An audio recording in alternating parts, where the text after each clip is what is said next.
Good morning, students of class 9.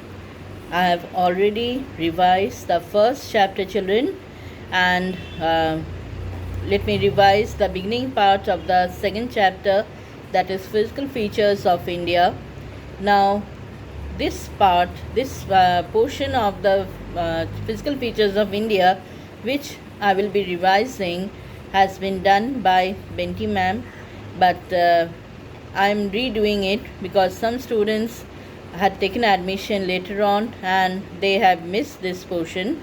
So I am doing this part. Now, children, I have started doing from the second portion, that is, I think, from the plateau region, the Himalayas, and the northern plain. I will be revising with you all. But before that, let me tell you, children, about the question pattern of half yearly examination. We will be having two sections. One section will be having the objective questions. The other section will be having the subjective or the descriptive questions. So all of them will be written by you and we will check them manually after taking the printout. Rest details you will be instructed by the computer section of our school. Now, children, coming to the main topic, that is physical features of India. We all know that India as a country is occupied by different kinds of physical features. There are different areas where there are desert, there are mountains, there are plateaus, there are plains as well as islands. And the way that they have formed is quite different, and different areas have different features which have formed in different ways. So we will study about them. Similarly, children, we find that we are having different types of rocks. The main constituent of the crust is the rocks, and these rocks are the ones which break down to form the soil. So we have three basic rocks. The first one is igneous rocks, and then we find we have sedimentary and we have metamorphic rock. The igneous rocks were the first to form, and they are the ones which are the main constituents of the earth crust. And when they break down into very, very small, finer pieces and they settle down, they year after year, layer after layer, it forms a rock and it forms the sedimentary rock.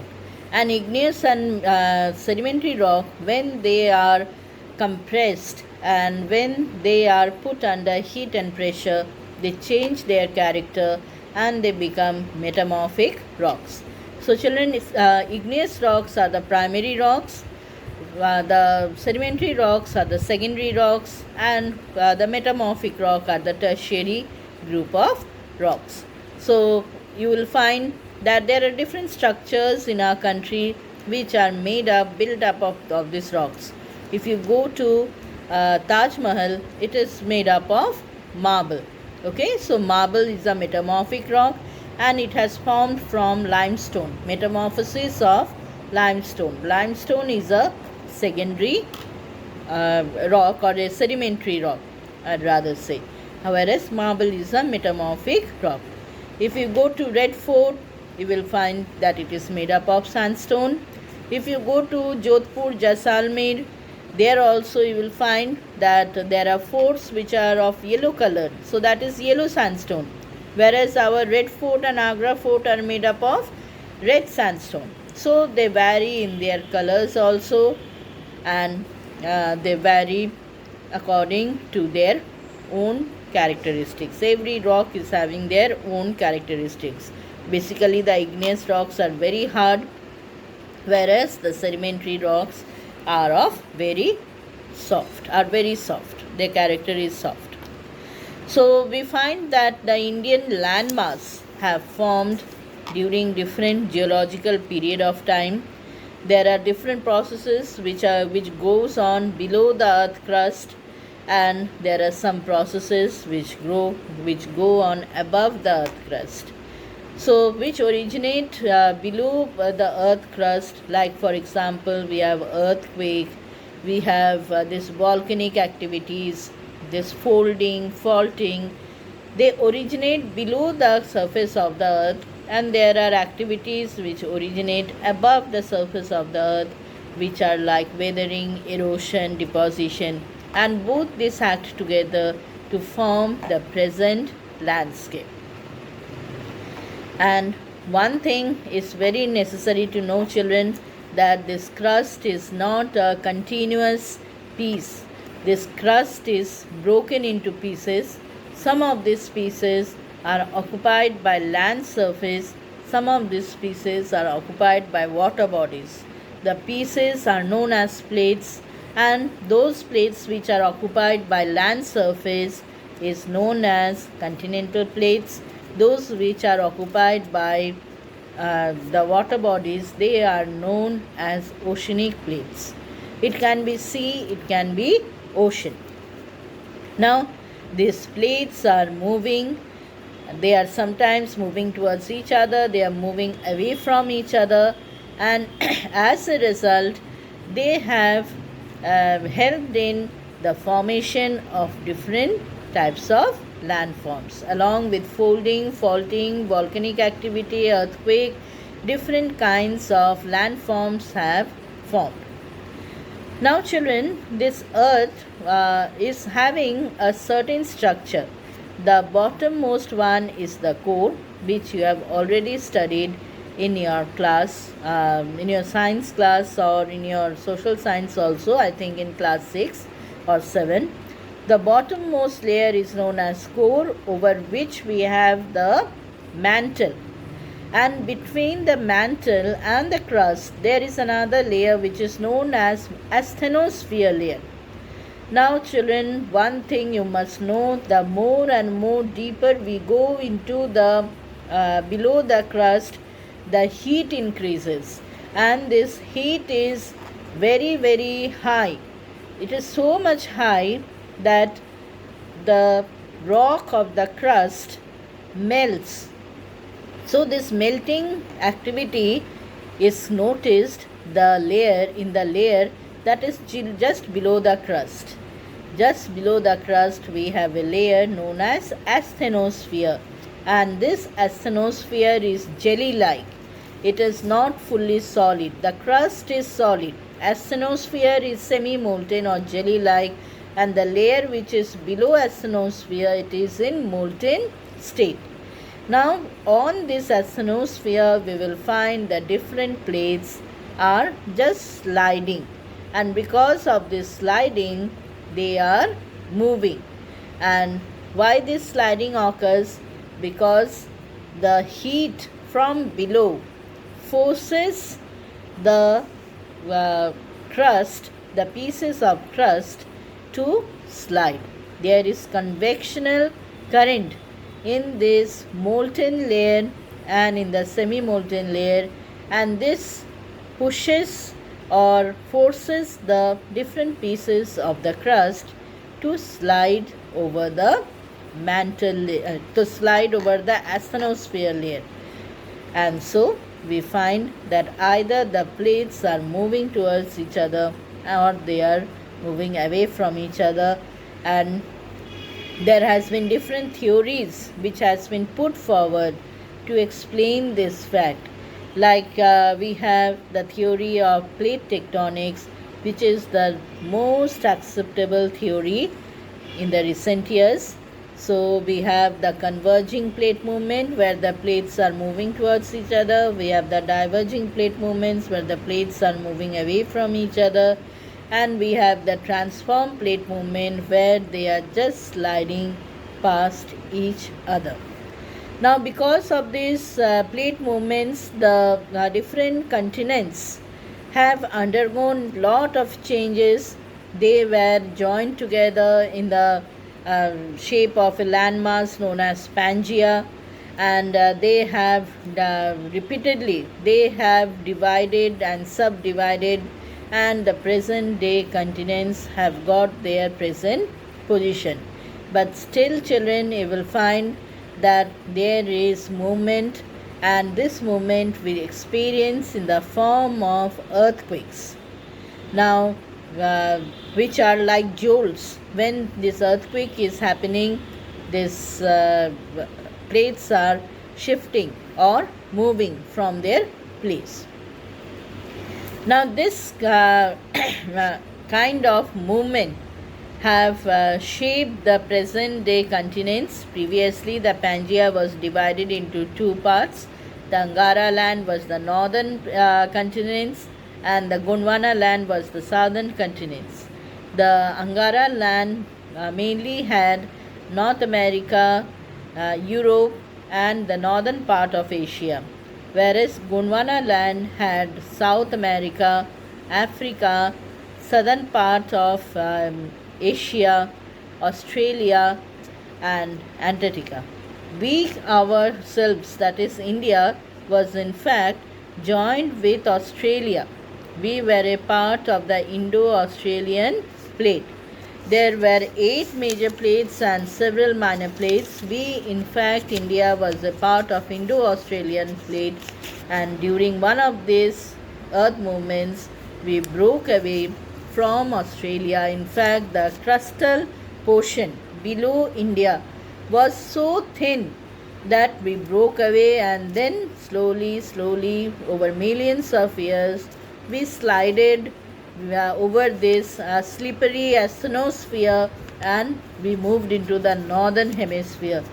And just below our Eurasia, that is the northern part of Asia, there was a sea known as Tethys Sea, and that Tethys Sea was containing huge deposits of sediments, huge layers of sediments. It was in fact a geosyncline. I had already told you in my previous video what is a geosyncline. A geosyncline is a huge depression and which is containing numerous folds. And when this Indo-Australian plate, it went and dashed against the huge Eurasian plate. The Eurasian plate was very huge in size. In comparison to that, the Indo-Australian plate was very small in size. When this huge Eurasian plate was stable, but this Indo-Australian plate went and dashed or collided against this Eurasian plate, the sediments of Tethys Sea got squeezed from both the sides. It in fact stood up due to the squeezing. It stood up, it got squeezed and stood up in the form of the Himalayan mountain.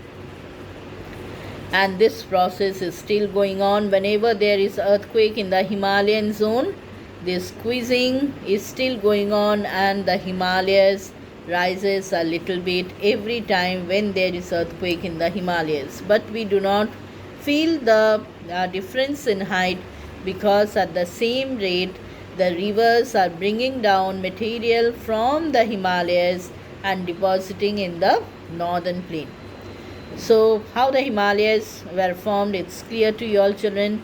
Now just at the foothills of the Himalayas, there was a huge depression formed due to rising of the Himalayas. There was a huge gap, huge depression, and a huge depression was formed, and slowly over millions of years the rivers from the Himalayas and the rivers from the peninsular zone.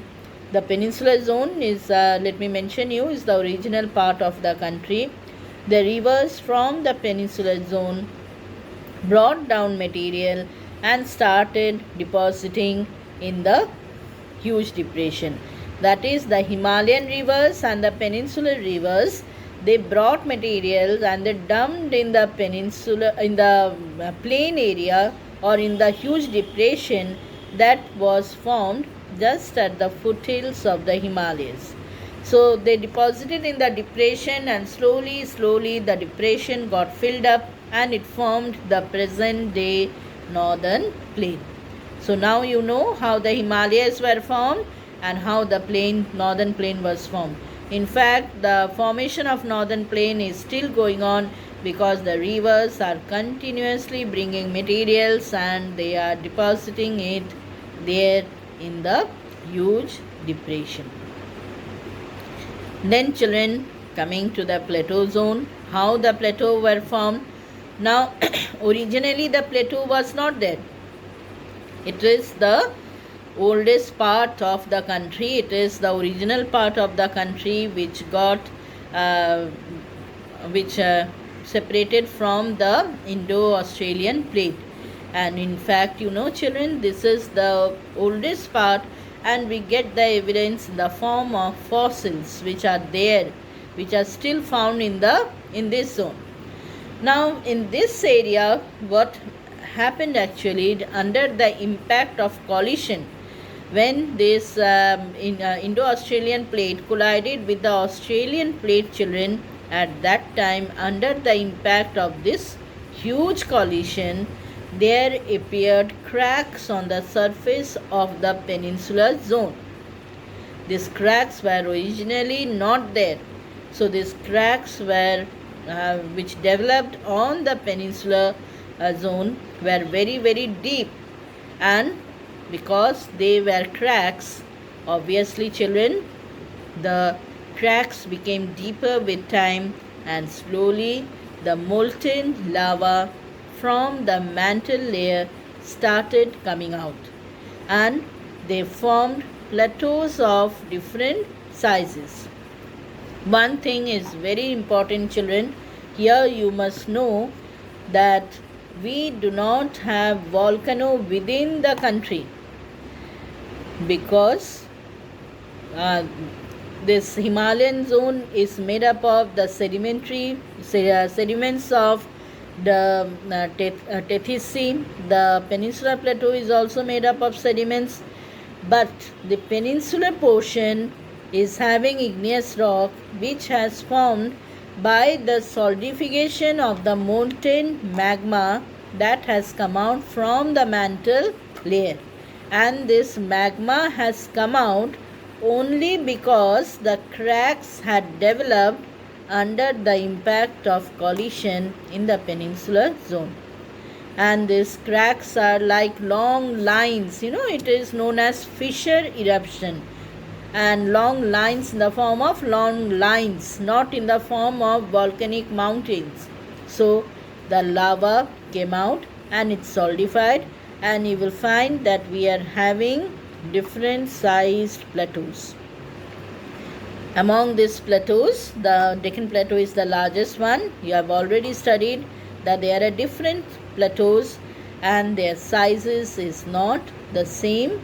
They are of different sizes. So we find that the Himalayas are made up of sedimentary and metamorphic rock because it has rose up from the sediments of Tethys Sea. The Peninsular Plateau is made up of igneous rock because it has formed from the solidification of molten magma. We have the northern plain, which is again made up of the sediments brought down by the rivers and deposited by the rivers, and so it is also made up of sedimentary rocks. So children, we have sedimentary rocks both in the Himalayas and northern plain. Metamorphic rock is common for both. We have igneous rock in the Peninsular Plateau, and again here metamorphic rock is common. So this is the way how the different physical features are formed, and of course there has been the process of faulting in the Peninsular Plateau area. We have seen folding in the Himalayas, and faulting has occurred in the Peninsular Plateau area, and the Vindhyas and the Satpura ranges are the result of the faulting activity. And the area occupied by Narmada Tapi river is area which has experienced faulting. It is a rift valley, children, the area occupied by the Narmada and Tapi river. So in this way, children, different kind of activities have originated from below the earth's surface, and some has occurred above the earth's surface, and all of them have shaped the present day landform. So we are having 6 main divisions: the Himalayan mountain, the northern plain, the peninsular plateau, the Indian desert, the coastal plain, and the island groups. All of them are important because all of them contain different resources. So children, next day I will complete the Himalayan mountains and the northern plain, and the rest I have already done with you all in great detail. And so these two I will revise. These two features I will again revise next day. Thank you children. Have a good day.